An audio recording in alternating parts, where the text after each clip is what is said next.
Mothkur municipality మీద అప్పుడు ఉన్నటువంటి టీఆర్ఎస్ గవర్నమెంట్లో అభివృద్ధి చెందా, ఇవాళ కాంగ్రెస్ గవర్నమెంట్లో మోత్కూరు మున్సిపాలిటీ అభివృద్ధి చెందా, దీని మీద చర్చకు వస్తే ఏ ఒక్కరితో మేము డిబేట్ పెట్టి ఛాలెంజ్ చేయడానికైనా సిద్ధంగా ఉన్నాం అన్నా. ఇప్పుడు పార్టీలనే కాకుండా పార్టీ జెండానే కాకుండా మున్సిపాల్గా అవకాశం ఉంది కదా పోటీ చేయడానికి, 12వ కదా. అవును, 12. అయితే నువ్వు పోటీ చేస్తావా? పోటీ ఖచ్చితంగా చేస్తా. నీకాడ హాయ్, అందరికీ నమస్తే, సలాం. వ్యవస్థ న్యూస్ ఛానల్కు స్వాగతం. మార్పు కోసం మా ప్రయత్నంలో భాగంగా యాదాద్రి భువనగిరి జిల్లా మోత్కూరు మున్సిపల్ కేంద్రంలో ఉన్నాం. దాదాపుగా 2 దశాబ్దాలుగా కాంగ్రెస్ పార్టీని నమ్ముకున్న వ్యక్తి మందుల సురేష్ను కలవనీకి వచ్చినాం. ఆయనతో ఒకసారి మాట్లాడదాం. ఓకే, అంటే నువ్వు ఈ రాజకీయ ప్రస్థానం ఎప్పటి నుంచి స్టార్ట్ అయింది? 2004 సెప్టెంబర్ 2వ తారీఖు అప్పుడు ముఖ్యమంత్రి రాజశేఖర సందర్భంగా ఎన్ఎస్యూఐలో కొట్టేసి మరీ సభ్యత్వం తీసుకున్నాం తమ్మి. అప్పటి నుంచి ఇప్పటి వరకు కాంగ్రెస్ పార్టీలోనే ఉన్నాం. పార్టీ మారలేదు, వేరే జెండా చూసింది లేదు. చాలా మందికి అంటే ఉద్యోగం వైపు చాలా మంది వెళ్తారు. ఈ మధ్య కాలంలో రాజకీయాలకు యువకులు ఆసక్తి. అంటే నువ్వు 2004లో స్టార్ట్ అయింది. 2004 నీకు కాంగ్రెస్ పార్టీలో రావాలని ఎందుకు అనిపించింది? కాంగ్రెస్ పార్టీ అంటే నేను చిన్నప్పటి నుంచి కూడా మా కాలనీలో కాంగ్రెస్ పార్టీ ప్రభావం చాలా ఉండే. నేను 8th క్లాస్ 9th క్లాస్ చదువుతున్నప్పటి నుంచే మేము అప్పుడు దివంగత నేత పురుషోత్తమ్ రెడ్డి గారు ప్రచారం చేస్తున్నప్పుడు మా కాలనీకి వచ్చినప్పుడు వాళ్ళని చూస్తున్నప్పుడు కొద్దిగా కాంగ్రెస్ మార్కు మాకు చాలా అవుపించినప్పుడు అదే క్రమంలో మేము కాలేజీకి ఎంటర్ అయిన టైంలో ఇక ఎన్ఎస్యుఐ అనేది అప్పుడు ఉన్నటువంటి ఎన్ఎస్యుఐ జిల్లా కార్యదర్శిగా ఉన్నటువంటి మా అన్నగారు అయినటువంటి న్యాయం ప్రవీణ్ కుమార్ గారు మాకు ఎన్ఎస్యుఐ సభ్యత్వం ఇచ్చేటప్పుడు అప్పుడు ఎస్ఎఫ్ఐ అని కొన్ని వేరే విద్యా సంఘాలు వచ్చి ఇచ్చిన వాళ్ళకి ఇచ్చేది. అట్లా ఇవ్వకుండా మేము అప్పుడు ఒక సిస్టమ్ తీసుకొచ్చినాం. ఎన్ఎస్ఐలో ఒట్టేసి మిగతా జెండాలు కాకుండా ఓన్లీ ఎన్ఎస్ఐ కాంగ్రెస్కు కాంగ్రెస్గా ఒక ఎన్ఎస్ఐ కార్యకర్తగా మాత్రమే ఉంటామని ఒట్టేసి మరి ఆయన తీసుకున్న సభ్యత్వం ఇప్పటి వరకు కూడా కొనసాగుతూనే ఉంది. కాంగ్రెస్ పార్టీలో ఫ్రీడమ్ ఉందా? కాంగ్రెస్ పార్టీలో ఉన్న ఫ్రీడమ్ మిగతా ఏ పార్టీలో ఉండదు. ఇది నేటి యువతకు కూడా ఇచ్చే సలహా అదే. ఒకరు మనువాదం వైపు, ఇంకొకరు ప్రాంతీయవాదం వైపు, ఒక్కొక్కరు ఏదో ఒక వాదం వైపు పోతున్నారు. కానీ అన్ని వాదాలు ఇటువంటి ఏకైక పార్టీ కాంగ్రెస్ పార్టీ ఒకటే. కాంగ్రెస్ పార్టీ అంటే సముద్రం లాంటి పార్టీ అంటారు, అలా ఐక్యత ఉండదు, అందుకే పోదని చాలా మంది అంటుంటారు. ఆ పార్టీని నమ్ముకొని నువ్వు ఎందుకున్నావు? ఐక్యత అంటే మనం ఒక నాయకునిగా ఎదగాలి అనుకుంటే ఒక మంచి ప్లాట్ఫామ్ అనేది కాంగ్రెస్ పార్టీనే. మిగతా పార్టీలలో ఈ స్వేచ్ఛ ఉండదు, అణగదొక్కడం అనేది, స్వేచ్ఛ అనేది ఉండదు. అనేది కాంగ్రెస్ పార్టీలో ఏముండదు. ఖచ్చితంగా నువ్వు లీడర్షిప్ డెవలప్మెంట్ కావాలి, నేను ఈ జెండా పట్టుకుని పోరాడతానే ఒక సిద్ధాంతంతో కనుక నువ్వు నమ్ముకొని వెళ్ళినవంటే ఖచ్చితంగా నిన్ను ఒక లీడర్ చేయడానికి కాంగ్రెస్ పార్టీ ఉన్నది. చాలామంది యువకులు అంటే ఏ పార్టీ అధికారంలో ఉంటే ఆ పార్టీలోకి పోతారు, ఏ పార్టీ స్కీమ్లు ఇస్తే ఆ స్కీమ్లకు బానిస అవుతారు. కానీ మందుల సురేష్ నమ్ముకున్న పార్టీలనే ఎందుకు ఉంటుండదు? నమ్ముకున్న పార్టీ అంటే ఆ రోజు నేను అంటే వాస్తవానికి టీనేజ్లో ఏదైతే మనకు మైండ్ ఒకటి పుడుతుందో అది ఏదైనా కావచ్చు. అట్నే నాకు కాంగ్రెస్ పార్టీ మీద అదే కావచ్చని నాకు అనిపిస్తుంది ప్రతిసారి. మనం స్టార్టింగ్లో మనం చదువుకున్న ఒక ఏబిసిడీలు వర్ణమాల అనేది ఎట్లయితే మన మైండ్లో ఉంటుందో నాకు ఒక కాంగ్రెస్ పార్టీ జెండా అంటే నాకు నచ్చుతుంది. మిగతా ఏ జెండా అయినా సరే దాన్ని చూడగా నాకు అరే ఇప్పుడు వాస్తవానికి బీజేపీ చూసినాను అది ఒక కాషాయం, ఒక మతతత్వం, దాంట్లో ఒక దళితుల మీద అవుతుంది, మైనార్టీల మీద దాడులు గుర్తుకొస్తాయి.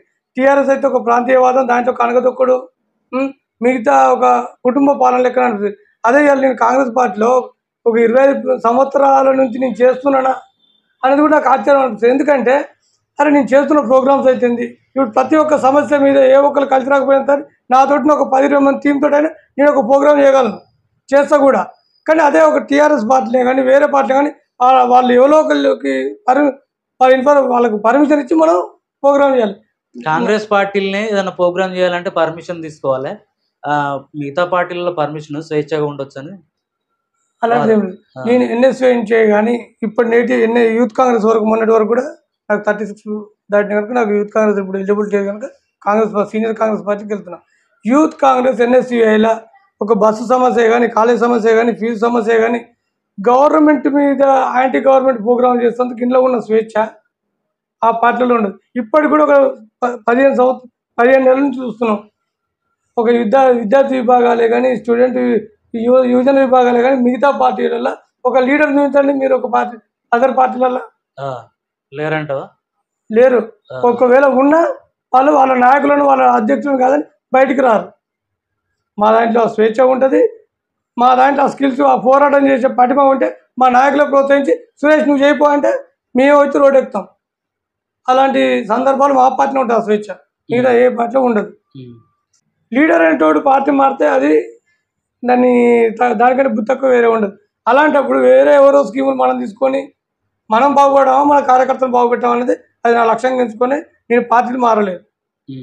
నా దగ్గరికి అప్పుడు కూడా కొంతమంది ఇచ్చిన వస్తు నీకు ఫస్ట్ పెడతలేదు ఎంత మంది ఇస్తాం అది చేస్తాం ఇది చేస్తాం అని. కానీ నాకు ఏదొద్దు, రేపు పొద్దుగా నాకు గవర్నమెంట్ వస్తే నేనే ఒక 10 మందికి ఇచ్చే దాంట్లో ఉన్న కనుక మీది నాకు అవసరమే లేదు, మీ పార్టీ నాకు నచ్చదు వెళ్ళిపోయినని ఇంటికోసం సున్నితంగా పంపించిన దాఖలాలు ఉన్నాయి. గతంలో మోత్కూరు గ్రామ పంచాయతీ ఉండే మున్సిపాలిటీ అయింది. గతంలో ఉన్నట్లే ఇప్పుడు ఉన్నది. భవిష్యత్తు అంటే ఇప్పుడు అభివృద్ధి చెందిందా చెందలేదా? వాస్తవానికి పేరుకు మున్సిపాలిటీగా ఉన్నా కానీ టీఆర్ఎస్ గవర్నమెంట్లో ఉన్న రోజులు వాస్తవానికి గ్రామ పంచాయతీ వచ్చారు. వచ్చిన నిధులు మొత్తం స్వాహాని వాళ్ళు మింగేసారు. ఇప్పటికిప్పుడు మా స్థానిక శాసనసభ్యులు మందుల సామేలు గారు గెలిచిన తర్వాత అభివృద్ధి ఏంటనేది మా మోత్కూరు రోడ్లను చూస్తేనే అవుపిస్తుంది. ఏ గల్లీ పోయినా సీసీ రోడ్లు అవుతుంది, డ్రైనేజ్ అవుతుంది, అది చూస్తేనే అవుపిస్తుంది. దీనికి కాంగ్రెస్ పార్టీ చేసినటువంటి ఒక మార్క్ అభివృద్ధి ఖచ్చితంగా అవుపిస్తుంది. గతంలో 5 సంవత్సరాల్లో చేయలేదు, 15 నెలలనే 15 నెలలు ఖచ్చితంగా ఏ ఒక్క సామాన్యుని ఏ ఒక్క ఇంటికి పోయినా వాళ్ళే చెప్తారు. వాళ్ళు ఉన్నప్పుడు చెప్తున్నారు కదా, వాళ్ళు ఉన్నప్పుడు గ్రామ పంచాయతీ లెక్కనే ఉంది. ఈ రోజు ఒక మున్సిపాలిటీ అంటే ఎట్లా ఉంటుంది అనేది ఈ రోజు మొత్తం చూపిస్తున్నారు. మా ఎమ్మెల్యే గారు ఆధ్వర్యంలో అయితే ప్రభుత్వం ఒక సహకారంతో ఎమ్మెల్యే గారు ప్రతి ఒక్క గల్లీకి డ్రైనేజ్ అవుతుంది, సీసీ రోడ్లు అవుతుంది. ఇవాళ కరెక్ట్ ఒక 2023 డిసెంబరు 3వ తారీఖు వరకు మోత్కూరు రోడ్లు ఎట్లా ఉన్నాయంటే ఇంత గుంతలతోటి ఇంత నీళ్లు బ్యాంకు దగ్గర ఒక మహాసముద్రం తలపించేటట్టుండే. ఇవాళ చూస్తే బ్రహ్మాండంగా ఉన్నాడు. ఎక్కడ సుమారు మార్కెట్ యార్డ్ కాడ నుంచి వచ్చేటటువంటి వాటరు ఇవాళ పోయి చెరలో పడుతున్నాయి. ఇంతకుముందుకు ఎట్లుంటే మొత్తం ఆడ హీరో షోరూమ్ దగ్గర నుంచి ఇటు టీవీఎస్ షోరూమ్ వరకు ఒక ఇంతవరకు వచ్చే నీళ్ళు ఉండేది. ఇలా నీళ్ళు అవుపిస్తున్నాయి, ఎంత వాన వచ్చినా నీళ్ళేమో అవుపి అది చూపించే రేపు పొద్దుగాల మేము ఎలక్షన్లో కూడా మేము అది చూపించబోతాం. పోయిన కిషోర్ ఒక దగా పాలనకు అవుతుంది, ఇలా మందుల సామేలు గారి ఒక ప్రజాపాలనకు అవుతుంది. ఈ రెండు చూపించే మేము వెళ్తామని మేము అనుకుంటున్నాం. మున్సిపాలిటీ ఇప్పుడు రోడ్డు ఉంది కదా, వెడల్పు ఉంది కదా, అంటే డబ్బులు ఇచ్చిన వాళ్ళకేమో న్యాయం జరుగుతుంది, డబ్బులు ఇవ్వని వాళ్ళకేమో అన్యాయం జరుగుతుంది అని వాట్సాప్ లో చాలా మార్మవుతుంది కదా. అయితే డబ్బులు ఇచ్చిన వాళ్ళు ఆ కుమ్మక్కు రాజకీయాలు వాళ్ళకి మాత్రమే తెలుసు. ఎందుకంటే 50 ఫీట్ల రోడ్డు చేస్తాం మేము అని చెప్పి తెల్లారితెల్ల ఒక 3 రోజుల తర్వాత 40 ఫీట్లు అని చెప్పి వాళ్ళకి నచ్చిన వాళ్ళకు ఒక దగ్గర మార్కు పెట్టరు, నచ్చిన వాళ్ళకి ఒక దగ్గర మార్కు పెట్టరు. ఈడ ప్రభుత్వం మారగానే ఏదో మా మీద నిందలేసి గత ప్రభుత్వంలో జరిగింది కాంగ్రెస్ ప్రభుత్వంలో వాళ్ళు పెట్టిన మార్కు కాడనే మా వాళ్ళు అది అప్పటివరకు డిస్మెంటల్ చేసి అక్కడ దాకా రోడ్ ఇచ్చారు. వాళ్ళు పెట్టిన మార్కే. కొత్తగా కాంగ్రెస్ గవర్నమెంట్ వచ్చిన తర్వాత ఏ ఒక్క మార్కు కూడా పెట్టలేదు, చేయలేదు. ఒకవేళ చర్చకు వస్తే చర్చకు రమ్మనండి, మేము సిద్ధము. యువజన కాంగ్రెస్ తరఫుగా మేము ఎక్కడికి రమ్మంటే అక్కడికి వచ్చి దానికి మేము వాళ్ళు పెట్టిన మార్కులు అయితే ఏదైనా చూపించడానికి మేము సిద్ధం. చర్చకు ఏ ఒక్కరన్నా రమ్మనండి, దీన్ని ఛాలెంజ్ చేసి చెప్తున్నాం. మోత్కూరు మున్సిపాలిటీ మీద అప్పుడు ఉన్నటువంటి టీఆర్ఎస్ గవర్నమెంట్లో అభివృద్ధి చెందా, ఇవాళ కాంగ్రెస్ గవర్నమెంట్లో మోత్కూరు మున్సిపాలిటీ అభివృద్ధి చెందా, దీని మీద చర్చకు వస్తే ఏ ఒక్కరితో మేము డిబేట్ పెట్టి ఛాలెంజ్ చేయడానికైనా సిద్ధంగా ఉన్నాం. ఓకే, ఇప్పుడు 2 వర్గాలు అయినాయి కదా, అంటే సామేలు వర్గం ఒకటైంది, మంత్రి వర్గం ఒకటైందని చర్చ. దీనిపైన అభిప్రాయం? ఇవాళ వర్గాలు ఏం లేవండి. Congress party social media social media ఏంటంటే ఇవాళ అవగాహన కూడా నేను ఫస్ట్ సోషల్ మీడియా గురించి చెప్పగలుగుతున్నా. అవగాహన ఉన్నోడు ఒక తీరుగా రాస్తున్నా, అవగాహన లేనోడు దాన్ని అర్థం చేసుకుని దీని ఎందుకు లేని పక్క పెడుతుంది. ఇక్కడ వర్గాలు అంటే ఏం లేవు, పనిచేసే వాళ్ళు పనిచేస్తున్నారు పార్టీ కోసం. కాకపోతే కొంతమంది అలకదీరుతున్నారు. ఏంటంటే వాళ్ళకి టైంకు రాని పదవుల కోసం అవుతుంది, వాళ్ళు ఆశించింది జరగకపోవడం వల్ల కొద్దిగా అలకపోని దాన్ని వర్గం అని భావిస్తున్నారు. ఇలా జరుగుతున్న మీటింగ్ ఒక వ్యక్తి రాలేదనుకో దాన్ని ఏమంటారు, ఆయన వర్గం ఈయన వర్గం చేంజ్ అయ్యింది అనుకోండి. ఇక్కడ వర్గాలు లేవు, అందరం కాంగ్రెస్ పార్టీ జెండా కిందనే ఉన్నాం. కాంగ్రెస్ పార్టీ రేవంత్ రెడ్డి గారి నాయకత్వంలో, ఇక్కడ మందుల సామేలు గారి నాయకత్వంలో ఇక్కడ పార్టీ బ్రహ్మాండంగా నడుస్తుంది. దీన్ని ఏదో కొంతమంది పనిగట్టుకొని ఏదో తప్పుడు ప్రచారాలు చేయాలనుకుంటారు, కానీ మేము కూడా చూస్తున్నాం. ఇంకెంత చేస్తారు ఇంకెంత చేస్తారు. మేము అదే తిప్పికొట్టినాం అనుకో వాళ్ళ పునాదులు మొత్తం కదిలితే ఆ పార్టీ భూస్థాపితం అవుతుందని మేము తెలియజేస్తున్నాం. అంతేనా? ఖచ్చితంగా ఇది సామ్యాలు ఏం వర్గాలు ఏం లేవంటారు. మందర సామ్యుల్ గారి మీద ఎలాంటి వర్గాలు లేవు. అందరిని కలుపుకపోతూ తన పాలన ఏదో చూపిస్తుండు. ఒక 6-10 వయసులో కూడా ఒక యువకుడు తిరిగినట్టు ఇప్పటికి కూడా చూద్దామండి. ఏదో ఒక విలేజ్ ఉంటూనే ఉంటాడు నియోజకవర్గంలో. ఈ 119 నియోజకవర్గాలలో ఏ ఎమ్మెల్యే గారు ఎక్కడ ఉంటారో మాకే తెలియదు. మా ఎమ్మెల్యే గారు మాత్రం అటు నూతనకల్ నుంచి మోత్కూరు వరకు ఏదో ఒక ఊర్లో మాత్రం ఖచ్చితంగా ఉంటాడు. ఓకే, ఫస్ట్ నుంచి కాంగ్రెస్ పార్టీ జెండా మోసిన వాళ్ళకి ప్రాధాన్యత ఇస్తలేడు. ఎలక్షన్ల ముందు బీఆర్ఎస్ పార్టీలో ఆ సామ్యాల ద్వారా జాయిన్ అయిన వాళ్ళకి ప్రాధాన్యత ఇస్తున్నట్టు. అంటే నువ్వు ఫస్ట్ నుంచి పని చేస్తున్నావు కాబట్టి నీకేముంది తెలుసు, ఏముంది అంటే పాపం వారు వచ్చిన అనతి కాలంలోనే వాళ్ళకు బీఫామ్ రావడం జరిగింది. కార్యకర్త ఎవరు ఏం కథ అనేది కొద్దిగా తెలుసుకోవడానికి ఎవరికైనా టైం పడుతుంది. ఇప్పుడు కొద్దిగా తెలుసుకునే క్రమంలో నేను ఇప్పుడు చెప్పిన కదా, మా ఎమ్మెల్యే గారు ఇంత ముందుకున్నట్లుగా ఏం లేడు. వాస్తవానికి కొద్దిగా మారిండు. వచ్చిన ఒక 2 రోజులు కూడా ఒక వారంలో ఒక 2 సార్లు గెస్ట్ హౌస్కి వచ్చి ప్రతి ఒక్క కార్యకర్తను పిలిచి మీ సమస్యలు ఏమున్నాయి, ఏమైనా ఇబ్బందులు ఉన్నాయని ఒక్కొక్కరిని పిలిచి మరి గెస్ట్ హౌస్లో ఒక్కొక్కరికి ఒక 10 నిమిషాల నుంచి 20 నిమిషాలు టైం ఇచ్చి వాళ్ళ సమస్యలు ఆధక సాధక బాధకాలు అయితేనేవి, గ్రామాల్లో ఉన్న సమస్యలు అయితేంది ప్రతి ఒక్క కార్యకర్తను పిలిచి మరీ అడిగాడు. దీంట్లో అందులో ప్రెస్ మీట్ కూడా పెట్టి అక్కడ ఉన్నటువంటి విలేకరులు కూడా కొంతమంది ఉన్నారు. దానికి విలేకరులు సాక్ష్యం. అన్నా ఇప్పుడు పార్టీలనే కాకుండా పార్టీ జెండానే కాకుండా మున్సిపాల్గా అవకాశం ఉంది కదా పోటీ చేయడానికి, 12వ కదా. అవును, 12. అయితే నువ్వు పోటీ చేస్తావా? పోటీ ఖచ్చితంగా చేస్తా. లక్ష్యం నా లక్ష్యం ఏంది, నేను ఏం చేయాలి, జనాలకు వాళ్ళకి ఏం కావాలి అనేది నాకు తెలుసు. ఏంటంటే నేను డోర్ టు డోర్ ప్రోగ్రామ్ ఒక యూత్ కాంగ్రెస్ ఇచ్చినప్పుడు ఇంటికి పోయినప్పుడు కొన్ని సమస్యలు విన్నా. వాస్తవానికి ఏది గాంధీనగర్ 12వ వార్డు మొత్తం అదే కదా. మాకు ఏఐసిసి ఆదేశాల మేరకు మాకు యూత్ కాంగ్రెస్ ఒక ప్రోగ్రామ్ ఇచ్చిండ్రు 2023లో అసెంబ్లీ ఎన్నికల ముందుకు. ఏమని, door to door manifesto Congress party ఇచ్చినటువంటి 6 గ్యారెంటీలు ఏవైతుందో ప్రతి ఒక్క ఇంటికి తీసుకుపోవాలన్నప్పుడు ఒక 5 నుంచి ఒక 10 ఇండ్లు బాజాబ్తో పోతే వాళ్ళకు ఇండ్లు లేవు. ఇండ్లు లేని అమ్మకు నేను చెప్పిన ఆ ఇంట్లో కమ్సే ఒక 3 నుంచి 4 ఉంటారు, ఎదిగిన కొడుకులు కూడా ఒక డేరాలు వేసుకొని ఉన్నారు. వాళ్ళకి చెప్పిన, అమ్మ మీకు ఇది కాదు, ఖచ్చితంగా మీకు ఇల్లు పెట్టించే బాధ్యత మేము తీసుకుంటామని చెప్పినాం. అదే ఇల్లుకు ఈరోజు 11వ తారీఖు 6 నెల 25వ తారీఖు నాడు ఆయనకి ఈరోజు ముగ్గు పోస్తున్నారు మున్సిపాలిటీ వాళ్ళు. వాస్తవానికి నేను సంతోషం వ్యక్తం చేస్తున్నా.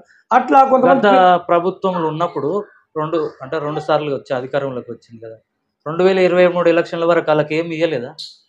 ఇప్పటికి కూడా చూపిస్తాను. ఇప్పుడైనా పోదాం, ఒక ఓన్లీ తాటి పత్రికలు కట్టుకొని పరదలు దొరుకుతాయి కదా మనం ఒడ్ల మీద కప్పే పత్రిక, అవి ఆ పరదలు మాత్రం కప్పుకొని అట్లా ఉన్న వాళ్ళ ఇంట్లో ఒక కాలనీ పోతే 4 నుంచి నాకు 5 ఇంట్లోకి వచ్చినాయి. వాళ్ళకి చెప్పాను, కొత్త పింఛను కమ్సే కమ్ ఒక 2017 ఇచ్చిండు అనుకుంటా, 17-18 ఇచ్చిండు. తర్వాత కొత్త పింఛన్లు ఇచ్చింది లేదు. వాళ్ళు చాలా మంది పింఛన్లకు ఇప్పిస్తామని చెప్పినావు. ఆల్రెడీ ఇప్పుడు క్యాష్ ఇన్కమ్ తీసుకొని రెడీగా ఉన్నారు. పింఛన్లు ఇస్తలేరనే కదా లొల్లి కూడా అవుతుంది ఈ మధ్య. ఆల్రెడీ రేవంత్ రెడ్డి గారు మొన్న చెప్పిండ్రు, ఏమని కొత్త పింఛన్లు ఆల్రెడీ స్టార్ట్ చేస్తున్నాను, ఇస్తా అని చెప్పారు. అంటే నేను చెప్పేది అన్నట్టు, వాళ్ళకి నేను పైసలు ఇవ్వకపోయినాను, ఒక బిడ్డ లెక్క, ఒక అన్న లెక్క, ఒక తమ్మి లెక్క వాళ్ళకి సేవ చేస్తా అనుకున్నా. ఇంటికి పోతా ఇప్పటికి కూడా అడుగుతూనే ఉంటా. నా ఇంటికి వాళ్ళు వస్తారు, ఆ గలీలకు ప్రతిరోజు ఒక్కరోజైనా పోయిన ప్రతిసారి ఎప్పుడు వస్తాయి బిడ్డ, మీరు అన్నట్టుగానే ఎప్పుడు వస్తాయి బిడ్డ, పింఛన్లు ఎప్పుడు వస్తాయి, మాకు రేషన్ కార్డులు ఎప్పుడు వస్తాయని అడిగారు. రేషన్ కార్డులు వస్తూనే ఉన్నాయి. భూ సమస్యలు అంటే భూభారతి నిన్న మా దగ్గర పెట్టిండ్రు. మొన్న ఎంతమంది వచ్చిండ్రు. సంక్షేమ పథకాలు గవర్నమెంట్ ఏం చేస్తున్నారని తెలియని మూర్ఖులు మాట్లాడచ్చు, కానీ ఇవాళ వచ్చి అప్లికేషన్ పెట్టుకునేటోళ్ళు, అది చేసేటోళ్ళు అందరూ ఏం చేస్తుంది గవర్నమెంట్ అనేటోళ్ళకి అంటున్నావు, అడిగేటోళ్ళు అడుగుతున్నారు. మేము చెప్పేటోళ్ళకు సావధానంగా చెప్తున్నాను. ఇప్పటికీ రేవంత్ రెడ్డి నాయకత్వంలో ఉండేవాళ్ళు కడుపు నిండే వాళ్ళకు నిందనే ఉంది, కానీ నిరుద్యోగంగా ఎండుతుంది చూసినావా. పదవులు పోయిన వాళ్ళు మాత్రమే పెదవులు తెరుస్తున్నారు, ఎక్కువ మాట్లాడతారు. ఓకే, ఇప్పుడు ఏమున్నాయి మీ అంటే 12వ డివిజన్లో 12వ వార్డు ఏమున్నాయి, మీ ప్రభుత్వంలో ఏం చేయగలుగుతావు నీకు? మేము మా ఎమ్మెల్యే గారి ఆధ్వర్యంలో ఖచ్చితంగా అక్కడ కొన్ని సాయినగర్ కాలనీలో కొంతమందికి ఇండ్లు లేవు. వాళ్ళకి ఆల్రెడీ ఇప్పుడు ఒక 8-9 ఇండ్లకు 4 ఇండ్లు వచ్చినాయి. ఇంకొక 4 ఇండ్లు ఉంటాయి. చాలామందికి అక్కడ పింఛన్లు లేవు. డ్రైనేజీ కూడా అయిపోయింది. మొన్ననే మా ఎమ్మెల్యే గారి ఆధ్వర్యంలో అది కూడా జరిగింది. అడిగిన వాళ్ళ మీద కేసులు పెట్టిన మహానుభావుడు ఆల్రెడీ పోయిండు, కానీ ఇది సీసీ రోడ్ ఎందుకు వేస్తలేరని ప్రశ్నిస్తే కూడా తీసుకొచ్చి ఒక భార్య భర్తను నిర్దాక్షిణంగా తీసుకొచ్చి పోలీస్ స్టేషన్లో పెట్టారు.